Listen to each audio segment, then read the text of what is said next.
Emily of New Moon by L.M. Montgomery. Chapter 9. A Special Providence. Emily was sure on that first day at school that she would never like it.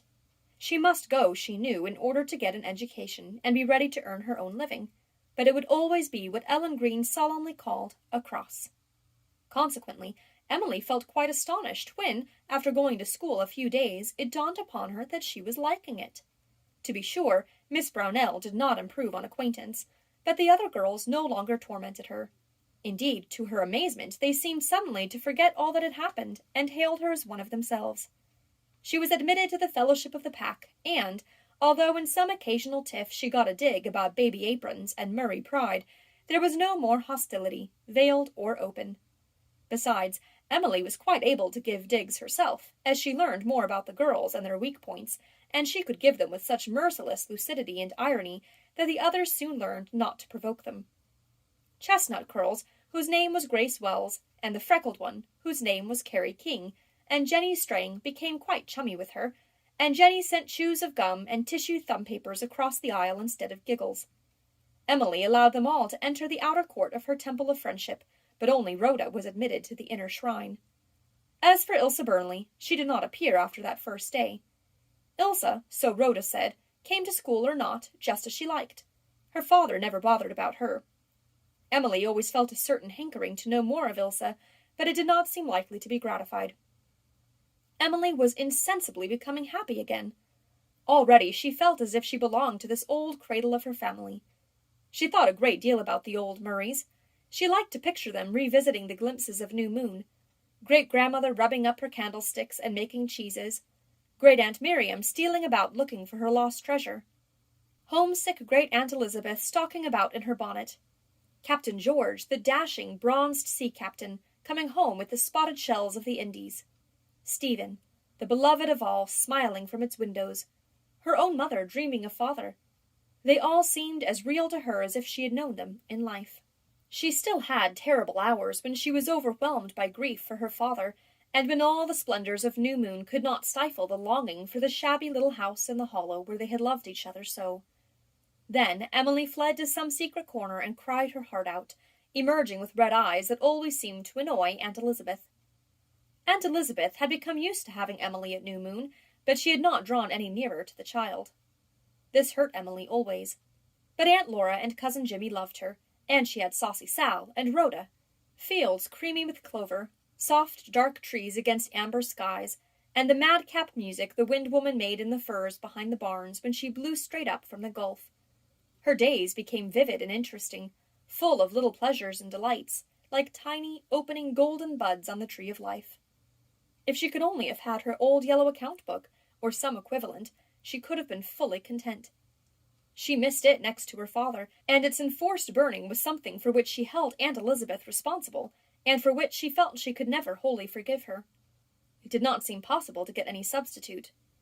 As Cousin Jimmy had said, writing paper of any kind was scarce at New Moon. Letters were seldom written, and when they were, a sheet of note-paper sufficed. Emily dared not ask Aunt Elizabeth for any. There were times when she felt she would burst if she couldn't write out some of the things that came to her. She found a certain safety valve in writing on her slate in school, but these scribblings had to be rubbed off sooner or later, which left Emily with a sense of loss, and there was always the danger that Miss Brownell would see them. That, Emily felt, would be unendurable. No stranger eyes must behold those sacred productions. Sometimes she let Rhoda read them, though Rhoda rasped her by giggling over her finest flights. Emily thought Rhoda as near perfection as a human being could be, but giggling was her fault. But there is a destiny which shapes the ends of young misses who are born with the itch for writing tingling in their baby fingertips, and in the fullness of time this destiny gave to Emily the desire of her heart, gave it to her, too, on the very day when she most needed it. That was the day, the ill-starred day, when Miss Brownell elected to show the 5th class, by example as well as precept, how the bugle song should be read. Standing on the platform, Miss Brownell, who was not devoid of a superficial elocutionary knack, read those 3 wonderful verses. Emily, who should have been doing a sum in long division, dropped her pencil and listened entranced. She had never heard the bugle song before, but now she heard it, and saw it. the rose-red splendor falling on those storied, snowy summits and ruined castles, the lights that never were on land or sea streaming over the lakes. She heard the wild echoes flying through the purple valleys and the misty passes. The mere sound of the words seemed to make an exquisite echo in her soul, and when Miss Brownell came to "Horns of Elfland faintly blowing," Emily trembled with delight. She was snatched out of herself. She forgot everything but the magic of that unequaled line. She sprang from her seat, knocking her slate to the floor with a clatter. She rushed up the aisle. She caught Miss Brownell's arm. "Oh, teacher," she cried with passionate earnestness, "read that line over again. Oh, read that line over again." Miss Brownell, thus suddenly halted in her elocutionary display, looked down into a rapt, uplifted face where great purplish-gray eyes were shining with the radiance of a divine vision. And Miss Brownell was angry. Angry with this breach of her strict discipline. Angry with this unseemly display of interest in a third-class atom whose attention should have been focused on long division. Miss Brownell shut her book and shut her lips, and gave Emily a resounding slap on her face. "Go right back to your seat and mind your own business, Emily Starr," said Miss Brownell, her cold eyes malignant with her fury. Emily, thus dashed to earth, moved back to her seat in a daze. Her smitten cheek was crimson, but the wound was in her heart. 1 moment ago in the 7th heaven, and now this! Pain, humiliation, misunderstanding. She could not bear it. What had she done to deserve it? She had never been slapped in her life before. The degradation and the injustice ate into her soul. She could not cry. This was a grief too deep for tears. She went home from school in a suppressed anguish of bitterness and shame and resentment, an anguish that had no outlet, for she dared not tell her story at New Moon. Aunt Elizabeth, she felt sure, would say that Miss Brownell had done quite right, and even Aunt Laura, kind and sweet as she was, would not understand. She would be grieved because Emily had misbehaved in school and had had to be punished. "Oh, if I could only tell father all about it," thought Emily. She could not eat any supper. She did not think she would ever be able to eat again. And oh, how she hated that unjust, horrid Miss Brownell! She could never forgive her, never. If there were only some way in which she could square with Miss Brownell. Emily, sitting small and pale and quiet at the New Moon supper table, was a seething volcano of wounded feeling and misery and pride. Aye, pride. Worse even than the injustice was the sting of humiliation over this thing that had happened. She, Emily Bird Starr, on whom no hand had ever before been ungently laid, had been slapped like a naughty baby before the whole school. Who could endure this and live? Then Destiny stepped in and drew Aunt Laura to a sitting-room bookcase to look in its lower compartment for a certain letter she wanted to see. She took Emily with her to show her a curious old snuff-box that had belonged to Hugh Murray, and in rummaging for it lifted out a big, flat bundle of dusty paper of a deep pink color, in oddly long and narrow sheets. "It's time these old letter-bills were burned," she said. "What a pile of them! They've been here gathering dust for years, and they are no earthly good. Father once kept the post office here at New Moon, you know, Emily. The mail came only 3 times a week then, and each day there was one of these long red letter-bills, as they were called. Mother always kept them, though when once used they were of no further use. But I'm going to burn them right away." "Oh, Aunt Laura," gasped Emily, so torn between desire and fear that she could hardly speak. "Oh, don't do that. Give them to me. Please give them to me." "Why, child, whatever do you want of them?" "Oh, Auntie, they have such lovely blank backs for writing on. Please, Aunt Laura, it would be a sin to burn those letter-bills." "You can have them, dear. Only you'd better not let Elizabeth see them." I won't, breathed Emily. She gathered her precious booty into her arms and fairly ran upstairs, and then upstairs again into the garret, where she already had her favorite haunt, in which her uncomfortable habit of thinking of things thousands of miles away could not vex Aunt Elizabeth. This was the quiet corner of the dormer window, where shadows always moved about, softly and swingingly, and beautiful mosaics patterned the bare floor. From it one could see over the tree-tops right down to the Blair water. The walls were hung around with great bundles of soft, fluffy rolls, all ready for spinning, and hanks of untwisted yarn. Sometimes Aunt Laura spun on the great wheel at the other end of the garret, and Emily loved the whir of it. In the recess of the dormer window she crouched. Breathlessly she selected a letter-bill and extracted a lead pencil from her pocket. An old sheet of cardboard served as a desk. She began to write, feverishly. Dear Father, and then she poured out her tale of the day, of her rapture and her pain, writing heedlessly and intently until the sunset faded into dim, star-litten twilight. The chickens went unfed. Cousin Jimmy had to go himself for the cows. Saucy Sal got no new milk. Aunt Laura had to wash the dishes. What mattered it? Emily, in the delightful throes of literary composition, was lost to all worldly things. When she had covered the backs of 4 letter bills, she could see to write no more. But she had emptied out her soul, and it was once more free from evil passions. She even felt curiously indifferent to Miss Brownell. Emily folded up her letter bills and wrote clearly across the packet, Mr. Douglas Starr, on the road to heaven. Then she stepped softly across to an old worn-out sofa in a far corner and knelt down, stowing away her letter and her letter bills snugly on a little shelf formed by a board nailed across it underneath. Emily had discovered this one day when playing in the garret, and had noted it as a lovely hiding place for secret documents. Nobody would ever come across them there. She had writing paper enough to last for months. There must be hundreds of those jolly old letter bills. Oh, cried Emily, dancing down the garret stairs, I feel as if I was made out of stardust. Thereafter, few evenings passed on which Emily did not steal up to the garret and write a letter, long or short, to her father. The bitterness died out of her grief. Writing to him seemed to bring him so near, and she told him everything, with a certain honesty of confession that was uncharacteristic of her. Her triumphs, her failures, her joys, her sorrows, everything went down on the letter bills of a government which had not been so economical of paper as it afterwards became. There was fully half a yard of paper in each bill, and Emily wrote a small hand and made the most of every inch. I like New Moon. It's so stately and splendid here, she told her father, and it seems as if we must be very aristocratic when we have a sundial. I can't help feeling proud of it all. I'm afraid I have too much pride, and so I ask God every night to take most of it away, but not quite all. It is very easy to get a reputation for pride in Blairwater School. If you walk straight and hold your head up, you are a proud one. Rhoda is proud too, because her father ought to be King of England. I wonder how Queen Victoria would feel if she knew that. It's very wonderful to have a friend who would be a princess if everyone had their rights. I love Rhoda with all my heart. She is so sweet and kind, but I don't like her giggles. And when I told her I could see the school wallpaper small in the air, she said, You lie. It hurt me awfully to have my dearest friend say that to me, and it hurt me worse when I woke up in the night and thought about it. I had to stay awake ever so long, too, because I was tired lying on one side, and I was afraid to turn over, because Aunt Elizabeth would think I was fidgeting. I didn't dare tell Rhoda about the Wind Woman, because I suppose that really is a kind of lie, though she seems so real to me.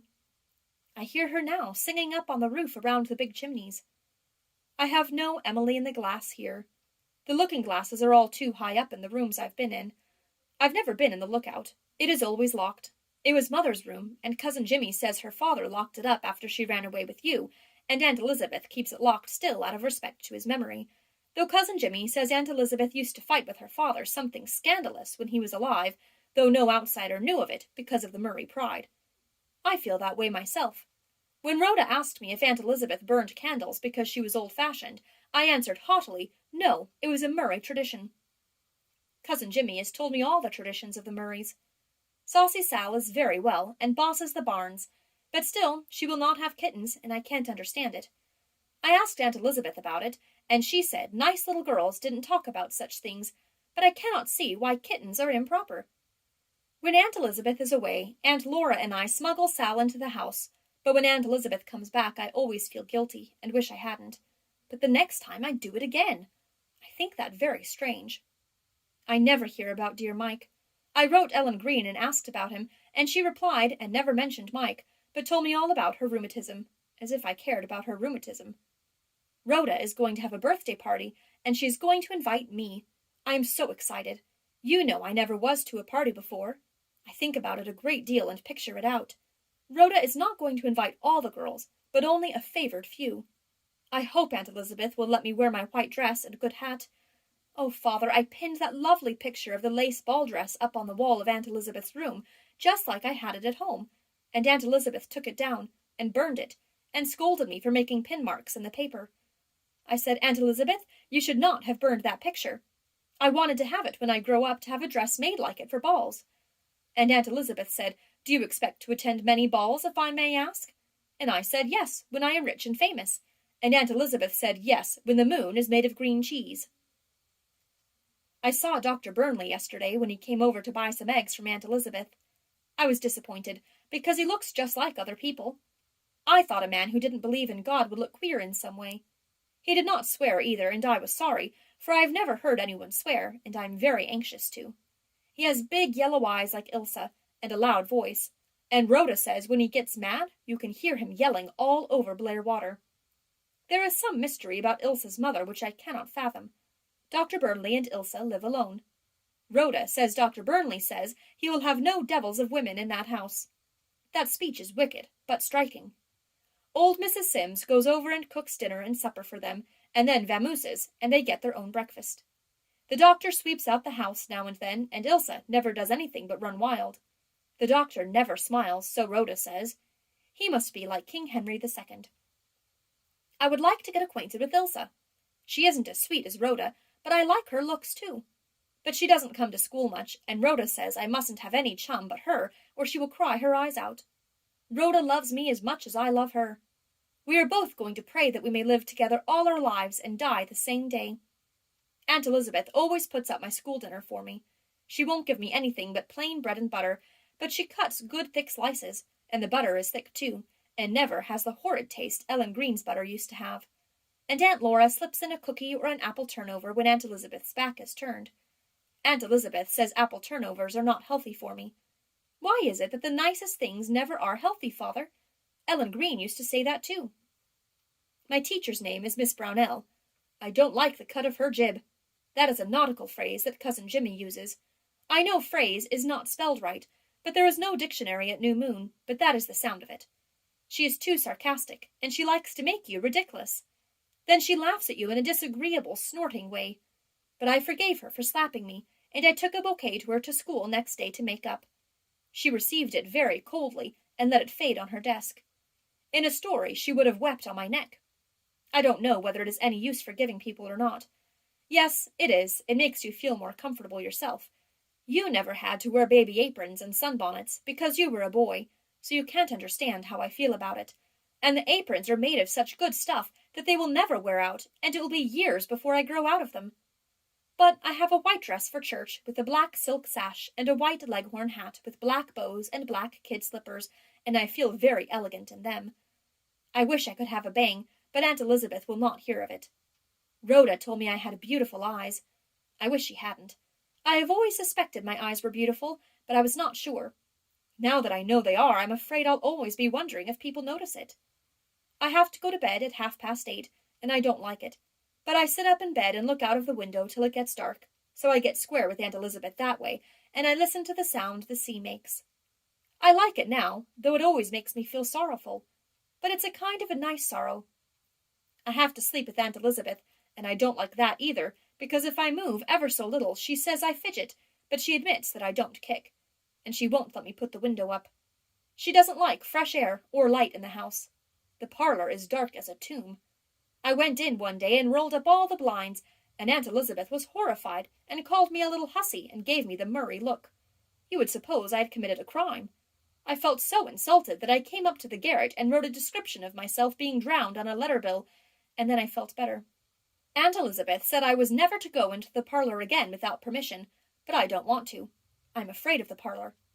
All the walls are hung over with pictures of our ancestors, and there is not one good-looking person among them, except Grandfather Murray, who looks handsome but very cross. The spare room is upstairs and is just as gloomy as the parlor. Aunt Elizabeth only lets distinguished people sleep there.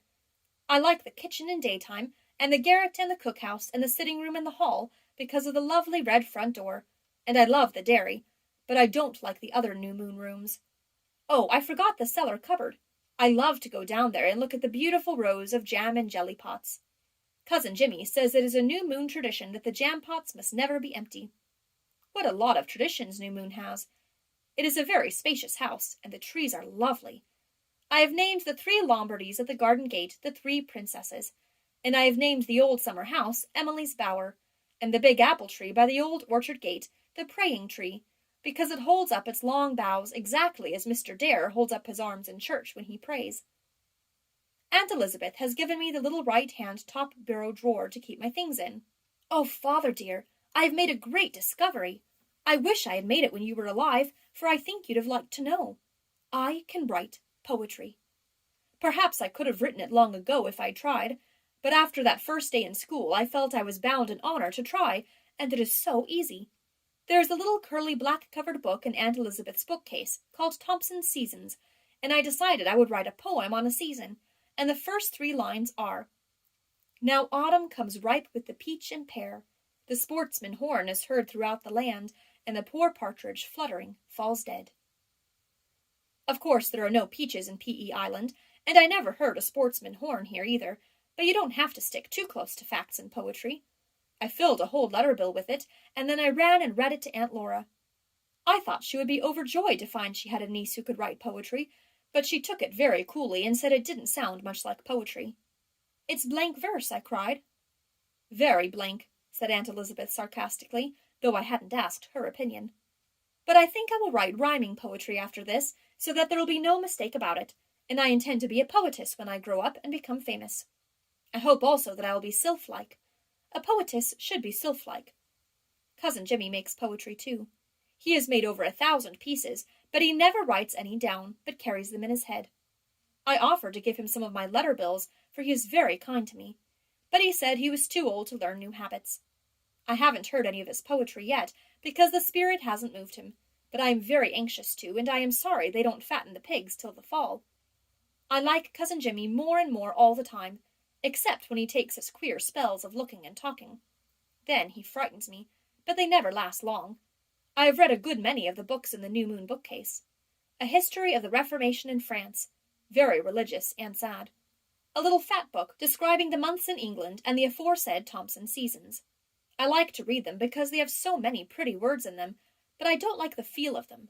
The paper is so rough and thick it makes me creepy. Travels in Spain, very fascinating, with lovely smooth shiny paper. A missionary book on the Pacific Islands, pictures very interesting because of the way the heathen chiefs arranged their hair. After they became Christians they cut it off, which I think was a pity. Mrs. Heeman's poems.